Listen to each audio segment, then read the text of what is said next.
En plein air à Dorine, dans la commune d'Ivoire. Là, Guillaume Fastret, donc je suis agriculteur à Assès. Eddy Rob, ici je suis agriculteur ici à Marche-en-Famenne et le site principal est Bourdon.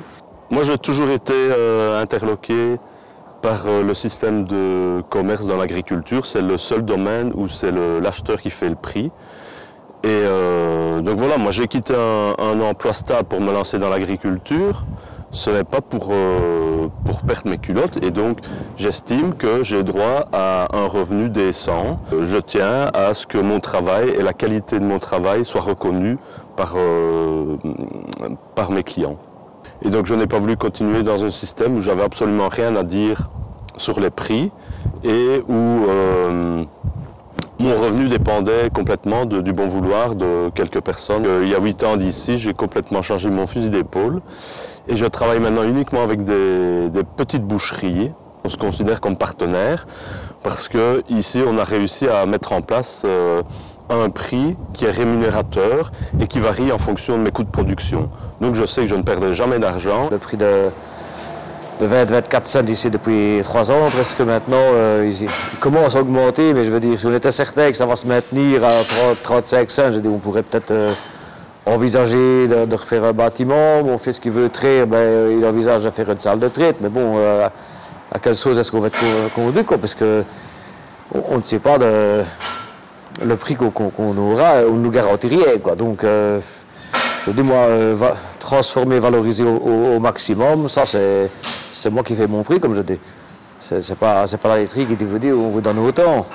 Le juste prix, je crois qu'il faudrait au moins se maintenir à 35 cents pour dire de pouvoir faire des remboursements et encore un peu gagner sa vie, parce que je veux dire, oui, on paye bien ses investissements, mais le bétail, bon, il ne vaut pas grand-chose à l'heure actuelle maintenant, donc le capital il est dans les bâtiments, donc il faut quand même qu'on puisse vendre de la réforme, vendre des veaux, c'est un commerce aussi, mais il faut pouvoir éliminer. Et pour le moment, les marchands, ils viennent, combien est-ce que tu as vu? Trop cher, et puis ils s'en vont, quoi. Ils ne reviennent pas 2 fois. Hein. C'est un peu ça. C'est eux qui font le prix aussi, comme le lait. Quand on commande des aliments, c'est autant de la tonne. On peut discuter un petit peu, bon, on fera bien 1,50 €. Si on prend 10 tonnes ou 12 tonnes, si on prend un semi, on aura peut-être quelques euros à la tonne, mais je veux dire, il se fixe à des prix de base, et c'est le prix, ou alors tu passes ton chemin, quoi.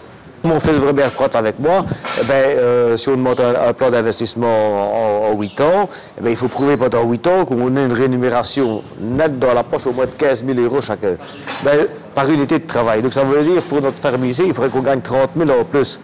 Je dis, il faut d'abord arriver à payer tout avant de gagner. Au remboursement, donc si on réinvestit, c'est que des remboursements, donc le salaire, où est-ce qu'il va dans les remboursements, donc on capitalise, je veux bien, mais question de... Non, non, pour ça, je dis, on ne saurait pas s'attribuer un salaire. Et s'il fallait parler d'heures, c'est impensable. C'est de 6 h au matin à 8 h au soir, tous les jours. La spéculation qui souffre le plus pour le moment, c'est la spéculation bovine. Donc c'est très difficile de sortir un prix de revient à un coût parce que c'est une production qui est fort longue. Donc je veux dire le veau naît, entre le moment où le veau naît et où on vend la bête, il y a minimum 18 mois. Et donc en 18 mois, les prix peuvent fort varier. Donc c'est pas facile de faire des moyennes sur un an. Enfin, de manière générale, ici, sur les 5 dernières années, on va dire que dans les meilleures années, quand je calcule tous mes coûts de revient, on a une perte qui correspond plus ou moins à 10% donc de la valeur de vente. Pour essayer de garder un minimum de salaire, on doit augmenter notre charge de production, il faut toujours faire plus pour essayer de maintenir la même rentabilité.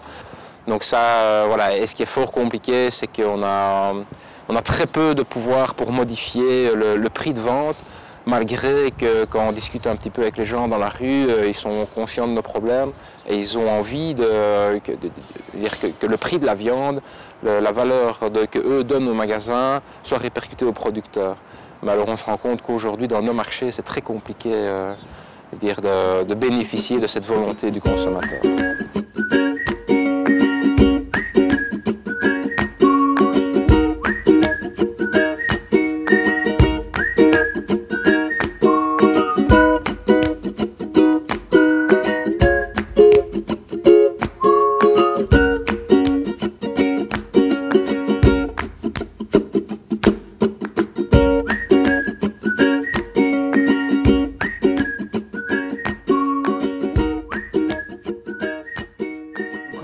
Du kilo, on est à 17,95 € du kilo.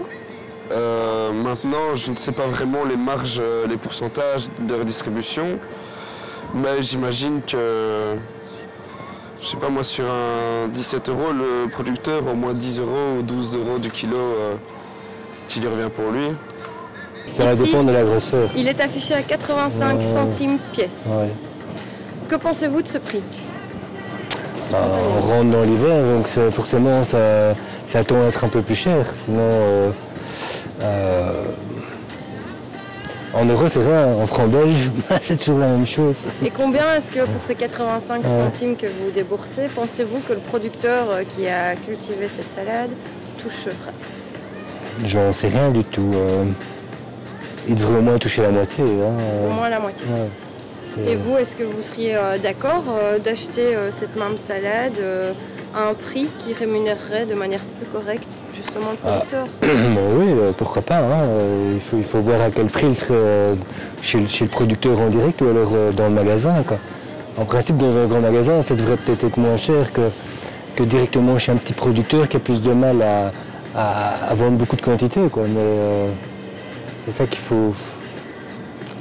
c'est clair qu'il faut favoriser le producteur. Ce sont des émincés de filet de poitrine à 11,35 € le kilo. 11,35 € le kilo. Que pensez-vous? Émincés. Eh bien, je trouve que le poulet devrait être moins cher parce que ça... 100% belgium, je suis preneur.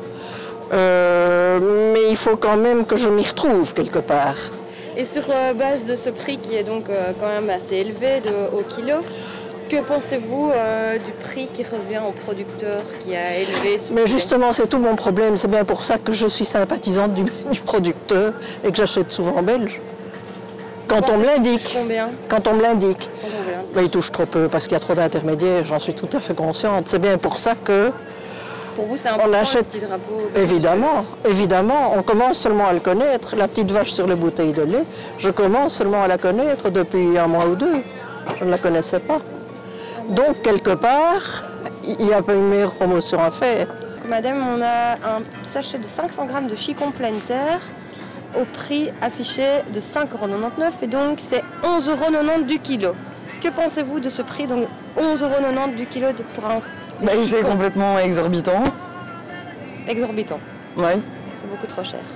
Et que pensez-vous du prix que le producteur qui aura cultivé ces chicons perçoit lui au final sur ces chicons? Il ne perçoit pas grand-chose, à mon avis. Il doit percevoir... Donc 12 € le kilo, on va dire. 12 € le kilo. Combien toucherait-il après s'être fait complètement tondre? Je dirais...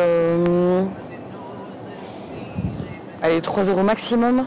J'achète ça parce que je trouve qu'il faut soutenir nos producteurs belges et que même si on paye un peu plus cher, au moins, j'espère qu'un jour ils gagneront devant l'Europe et qu'ils auront raison de produire. Hein. Voilà. Et donc vous savez combien il touche le producteur pour le moment? Ah, ça, j'ai aucune idée. Mais ce que je sais, c'est qu'on paye, on paye 1 € de plus pour 6 bouteilles. Mais voilà, c'est un geste civique. 3,99 €. Ouais. Donc pour 1 kilo de pommes, qu'est-ce que vous en pensez? J'ai pas trop de repères. Moi ici, j'essaye de prendre celles qui sont bio, voilà, pour éviter tout ce qu'il y a comme pesticides sur les pommes. Et donc c'est les seules qui étaient dans ce magasin-ci comme disponibles, donc j'ai pas comparé les prix des autres pommes, quoi. D'accord. Voilà. Mais c'est vrai que c'est cher. toute façon, c'est de plus en plus cher. Tout. Par rapport à ce prix, avez-vous une idée de la part qui revient au producteur? À mon avis, pas grand-chose. Mais je sais pas. Vous n'avez pas d'idée? Non, aucune. Aucune idée Non, sur non. le prix au kilo? Je me dis peut-être la moitié du prix qui revient directement au producteur, quoi. Mais...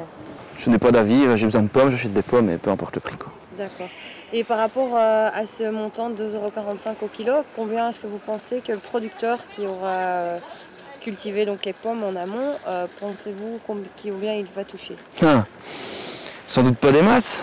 Bon, on va dire peut-être 1 €, peut-être, grand max. Ça, c'est la réalité de ce qui touche au kilo. Ah ouais, quand même.